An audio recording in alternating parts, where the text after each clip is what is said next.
De Kamer, gehoord de beraadslaging, overwegende dat Nederland tijdens de coronaperiode naast financiële giften in noodhulp voor ruim 1 miljard euro aan Curaçao, Aruba en Sint Maarten heeft geleend, waarvan 441,7 miljoen euro aan Aruba tegen gunstige voorwaarden. Overwegende dat de afspraak is gemaakt dat er naast hervormingen ook ordentelijk financieel toezicht zou komen door middel van een Rijkswet en dat een voorstel hiertoe met consensus van de regering van Aruba in 2022 is voorgelegd aan de Tweede Kamer. Overwegende dat de gesprekken over de Rijkswet Aruba financieel toezicht al 3 jaar gaande zijn. Overwegende dat de liquiditeitsleningen vanaf 10 oktober 2023 afgelost of hergefinancierd moeten worden, waarbij de inzet van Nederland is gericht op langjarige herfinanciering als bijdrage aan het bereiken van een meer duurzame, houdbare begroting. Constaterende dat de schuldquota van het land Aruba nog steeds erg hoog is en ver boven het gewenste percentage voor een small island economy ligt.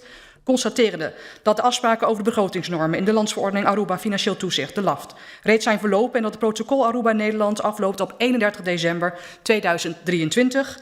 Van mening dat voor een duurzame en gezonde economische toekomst en daarnaast duurzaam houdbare overheidsfinanciën essentieel is dat het toezicht op orde is, verzoekt de regering de liquiditeitsleningen alleen langjarig op basis van gunstige voorwaarden te herfinancieren als er sprake is van financieel toezicht op basis van een Rijkswet.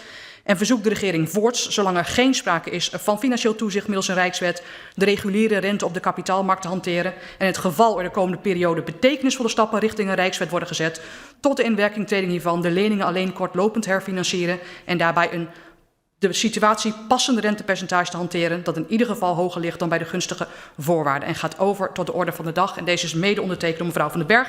En dan ten slot, voorzitter, teken ik ook nog 2 moties mee die mevrouw Van den Berg zo dadelijk gaat indienen.